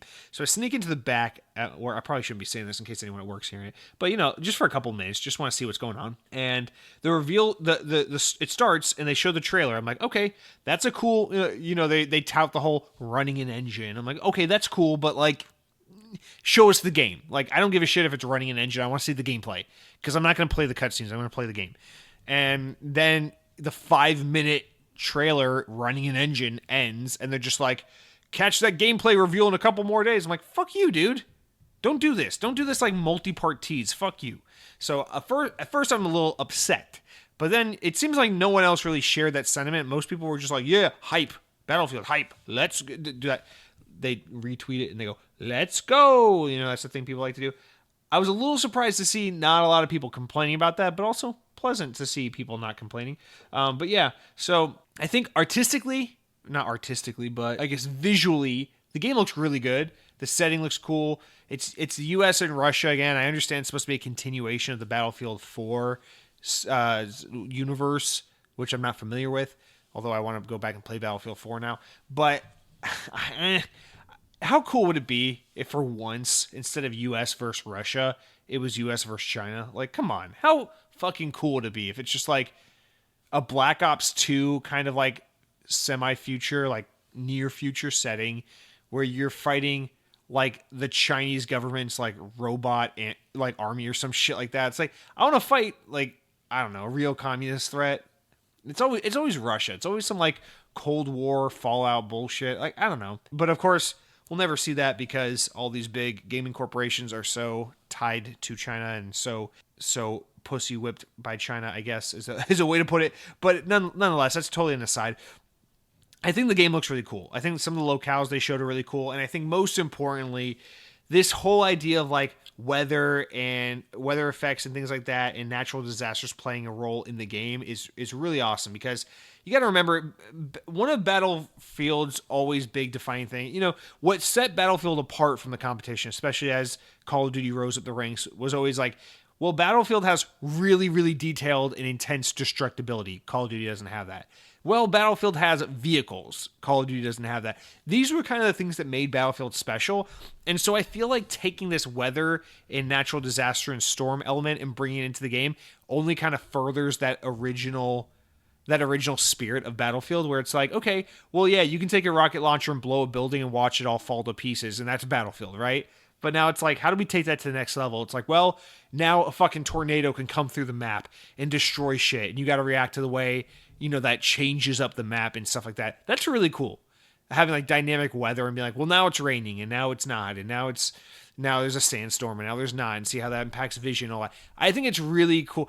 It could be irritating. We don't know yet. Let's play the game and find out. But at least in theory, I think that's pretty fucking cool to try and something that's somewhat traditionally static in the way that's like, yeah, I mean, obviously every game plays differently, but if you're just playing multiplayer matches over and over again, you're just playing the same maps over and over again, I think it's cool to be like, well, the weather and the natural disasters and things like that can play a role on the map and kind of reshape the way they look and feel, which makes, similar locations feel new again. I think that's cool. So that's a concept or a feature of this game that I'm really looking forward to learning more about. And I don't know, just something about like a semi-near future, 20 year from now kind of Battlefield game. It sounds right. It sounds like the appropriate setting. In a year where Call of Duty is going back to World War II, despite no one wanting that, I think it's very, and of course this is coincidental that this is how it worked out. These companies aren't responding to each other like, I hear Call of Duty is doing World War II this year. What should we do? And they're like, oh, well, let's do Future War. That's not how that works. But I think this like near future setting is really good for Battlefield on a year like this. And I think what's especially interesting is within the hardcore community, there seems to be a lot of like boo Call of Duty right now and a lot of go Battlefield. But I think that's kind of common in line with hardcore gamers. Hardcore gamers like Battlefield anyway, just because it's a more fully fleshed out and developed game anyway. It's more hardcore and nerdy kind of game. And it's a game with a longer dev cycle than Call of Duty. So I think a lot of like hardcore gamers just kind of inherently respect that more. I mean, let's put this into real focus. Call of Duty is a mega seller. Call of Duty has built its name on the casual market. Call of Duty sells more copies every year than you will ever take breaths of air. It's that fucking like big of a deal. So like let's be honest. Like it's this game could obviously EA is trying so hard to have Battlefield be a very, very serious contender to Call of Duty. And it is, when you think about Call of Duty competitors, Battlefield probably is the first thing that comes to mind, but it is still miles and miles behind Call of Duty in terms of mainstream appeal, sales, just brand recognition, things like that. Like it's hard to compete with Call of Duty. That being said, while there's almost no fucking chance in hell that Battlefield 2042 outsells Call of Duty this year, I think it is very possible that this is a year where Battlefield gains a lot more ground and gets a lot more competitive to Call of Duty. And I like to see that happen just because I like the competition. I like keeping Activision on their toes and forcing their hand to get a little more creative with Call of Duty rather than just investing everything into this fucking Battle Royale mode that no one gives a shit about. Fuck Warzone. I hate Warzone. But that's just an aside. Now, that being said, not much more to say about this story, simply for the fact that this podcast goes live on the 10th. 3 days later, we will see the game in action. We'll have a lot more information. It will be very dated. I will say I'm very, very grateful that this game is coming out October 22nd. Please, for the love of God, do not delay this game. If there's one game I'm begging that does not get delayed, it's this one. Because October 22nd, gives this game just enough time for us to play it and enjoy it and get a lot out of it before Halo comes out in November. Please, for the love of God, don't delay this game. Unless you're going to delay it to like February or March or something, because I cannot play this game if you're going to release it around Halo Infinite. So perfect timing in terms of the release date. I'm happy with that. That's why I think I'm having such a hard time being like, oh, I'm gonna play Far Cry and Dying Lights, because those come out like right before and after Halo, and it's like, dude, I'm already playing Back for Blood and Halo Infinite. I don't got time for Far Cry. I don't got time for Dying Light. So that's kind of where I am with those kinds of games. So I think Battlefield 4 or Battlefield 2042 rather coming out at the perfect time. As someone who is not a Battlefield fan generally, but is, kind of comes and goes from time to time, I think this has the potential to be one of the cooler Battlefields. That being said, I kind of feel hypocritical saying that, or just goofy saying that, considering we haven't seen the game. But just from a setting and a tone and an ideas perspective, from what we do know, they have me intrigued. They have my interest. So we will see. I'm excited to see more for sure. Fairly certain. I'm gonna make this prediction. I'm fairly certain this is gonna be shown on Xbox's stage. That's where we're gonna get the gameplay reveal, because EA isn't having their EA Play E3 type event until July 22nd. So that's a month out. So they got to show up somewhere, and this game has its marketing tie-in deal. Battlefield markets with Xbox, and Call of Duty markets with PlayStation. I know it's so convenient for the world to forget about that, because we're so busy giving Xbox shit, because they used to market with Call of Duty, and we used to be like, Call of Duty, Doritos, Xbox. And then the second Activision took Call of Duty and started marketing with PlayStation, people just conveniently forgot about that and stopped picking on people for that, because can't pick on PlayStation. But anyway, that's just a little salty aside. More importantly, this game's marketing deal is with Xbox, like previous Battlefield games. So they said they're going to show it off on the 13th. What's happening the 13th? Xbox's showcase. It's a no-brainer. This game is showing up on Xbox's stage. Actually, that's it. That's all I really have there. So yeah, I'm Battlefield 2042. Really looking forward to seeing the gameplay in action in a few days here. Really looking forward to bringing it up next week. Hopefully, we have some really promising things to talk about. But it's shaping up to be a Battlefield year. I never played Battlefield 4, so I'm going to go ahead and download that and give it a try. I was a big fan of the Bad Company games, as well as Battlefield 1. The only 4 Battlefield games I ever really got into: Bad Company 1, which is like my favorite Battlefield game; Bad Company 2, which is pretty good; 1942, which is the Xbox Live Arcade download game from like 2009, 2010, 2009, I think. And then Battlefield 1, which I didn't really get into the multiplayer, but I really liked that game's vignette-style World War I campaign they did. So anyway, let's be done with that. And then our second and only other story, which is a really quick one, reads that Twitter account 0bytes0 leaked some images earlier this week that seem to suggest that Ubisoft has a new has a new objective-based PvP Tom Clancy multiplayer game in the works. Codenamed Battlecat, the first-person shooter is in an early development project and internally is still miles away from being ready to show. Battlecat appears to allow players to take on the role within one of the 4 prominent Tom Clancy universe factions: Echelon from Splinter Cell, the Wolves from Ghost Recon Breakpoint, and the Cleaners and Outcasts from The Division. That's 4. Or that's 3. What are we missing? Anyway, each faction is made to have their own unique playstyle, pulling from their respective franchises to offer players a style of gameplay tailored to their favorite of the represent IP in the game. Battlecat is clearly Ubisoft's attempt at a hero shooter or platform shooter, similar in the vein of like an Overwatch or a Team Fortress 2, and although the project is not confirmed by any means, the existence of this news certainly lends some backing up to Ubisoft's recent statement to investors about wanting to become more involved with multiplayer and service-type games that can later be filled in with additional content once the player base is established. So you may remember, and that's the big thing, is you might remember Ubisoft was saying at their investor meeting a few weeks ago, basically that they want to kind of diversify a little bit and do more games that are like, here's the skeletal structure of a game, put it out there, make it free to play, make it more accessible. If the game takes off, then we will invest in it and build it out from there. Things like whatever that Battle Royale game they did last year that I forgot the name of was. But so in that sense, this makes sense to think that this game is in development. Probably. Now, will it get canceled or evolve into something else because it's probably in really early development stages? Maybe. We don't know. This has obviously been leaked pretty prematurely. But I think, one, it's very in line with what Ubisoft's talking about in trying to get away from just the tentpole AAA Assassin's Creed Far Cry games. And also, I hate this. I fucking hate this.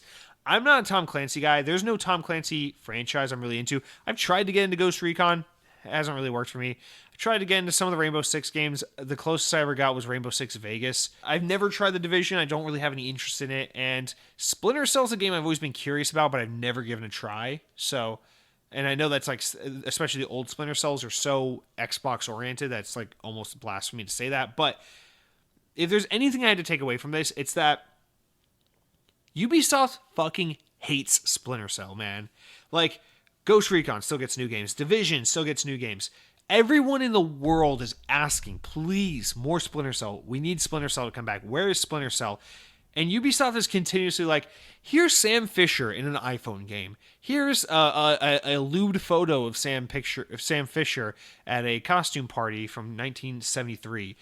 Here is Sam Fisher's diary that he used to write in when he was in 7th grade because he was very in touch with his emotions. It's like, guys, stop fucking around. Give us a Splinter Cell game. Like, what's that? You want a game that has aspects of Splinter Cell, but isn't a Splinter Cell game? Okay, here is the Heroes of the Storm, Overwatch, Breakpoint, Ghost Recon, Tom Clancy edition. It's like, dude, come the fuck on. Like, cool. This is kind of weird to try to tie in all these universes together under the Tom Clancy umbrella, especially considering Tom Clancy's dead. But apparently they're going to try to make all these games work together in one kind of first-person hero shooter type game, which I think is just fucking weird as shit. But also, it's like, how dare you not have a new Splinter Cell after all these years, but you have the audacity to do something like this? And obviously, it's hard to get mad at Ubisoft right now because it's like, well, they didn't announce this. This was leaked. So presumably, this is being developed alongside a new Splinter Cell game. But if there's no new Splinter Cell game and this is what they have to show, how dare you, Ubisoft? But yeah, I don't really know what else to say about it other than that. But with that said, guys, that's our news. It's a slow news week. So wrapping up with the important enough news. Stories important enough to make the podcast, not important enough to warrant their own discussion.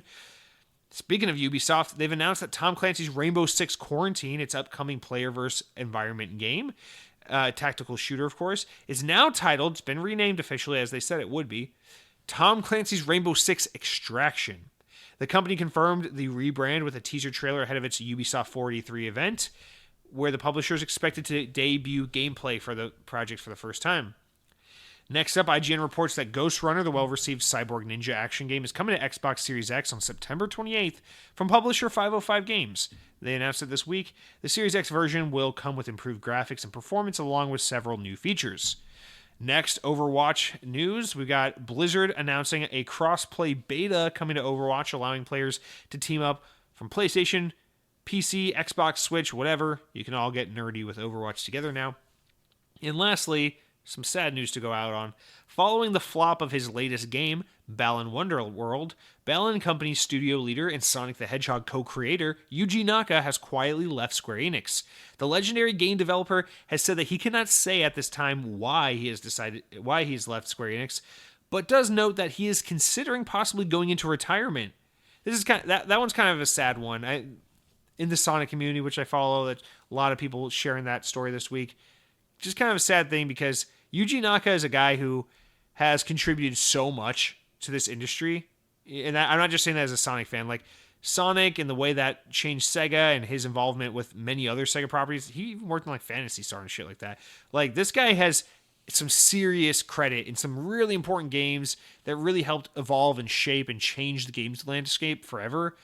And man, that guy has just been on dud after dud ever since he left Sonic Team all like 10, 15 years ago. And it's just kind of sad because he's a really important figure in the industry and I'm really appreciative of his work, but it's so sad to just see him, constantly put out these games that kind of get laughed at and are kind of duds. And I know Balan Wonderworld has been just lauded so much. People just really like picking on that game, but I don't know. I have a hard time laughing just because I have such a soft spot for this guy. And I want to see him happy and succeed so much. This whole story just kind of makes me sad. I hope, if he is considering something like retirement, I hope that's out of a personal desire to retire and not out of like feeling shamed out of this industry that he's been a part of for so very long. So that's a little sad news to go out on. But guys, that's it for all of our news this week. As a reminder, Xbox Wire posts the new game releases of the week. We have been going on for quite a while, so I am going to kind of skip through. There's 9 new releases, but the only really notable thing that I would like to point out is Ninja Gaiden Master Collection, which is out now. It comes out today as the time this podcast goes live, so you can get the first 3 Ninja Gaiden Xbox games all together with DLC costumes and things like that, remastered looking. So that's available now. Definitely worth a try if you like grueling games. But other than that, a little reminder for Games with Gold, you got The King's Bird available for the whole month. Shadows Awakening available from June 16th to July 15th. Neo Geo Battle Coliseum for 360 available until the 15th. And also available for 360, you got Injustice Gods Among Us available from June 16th through the end of the month. And that is going to do it for everything on Xbox On, guys. Reminder, next week's episode will be our big E3 extravaganza, but it will go live at its regular Thursday slot. I will be driving home from Georgia early that day and then working on the podcast all day. But rest assured, this baby will be coming out hot, fresh, and ready for you Thursday morning. So, really looking forward to that, guys. Hopefully next time we talk, we have a release date for Halo Infinite. We're all feeling really confident on it. We see some Battlefield gameplay. We see some Starfield gameplay. Guys, let me close out. This is just for the very few of you that stick through to the very end of the show. There's a little secret, a little Easter egg. I got 5 E3 predictions for you. Real quick, I'll rattle them off in no particular order. Here are my little E3 predictions. We got 1, Fable will not be shown. They will not show gameplay for Fable. 2, Phil Spencer says something about letting gamers choose how and where they want to play. 3, Xbox is working with Disney and Sega to make an exclusive Sonic in Disney World game available exclusively for me. 4, Halo Infinite has a strong showing, but disappoints anyway because fanboys are insufferable. And 5, Rare still doesn't know what the fuck Everwild is. Those are my 5 predictions for E3. Hopefully, we'll reconvene next week and see if I was right about any of those. And that's a little extra something special for the few of you that make it all the way to the very end of the episode. So with that said, guys, thank you so much for listening to Xbox On. I'll see you next week. Let's get all pumped for let's go. People always say that. I don't know why gamers always say that. Let's go. So guys, much like the thing people like to say on the internet, let's go power your dreams. Watch your step and please be safe. And it's a long way to go till we get home. And piece by piece, I took it slow, and I found myself outside your door.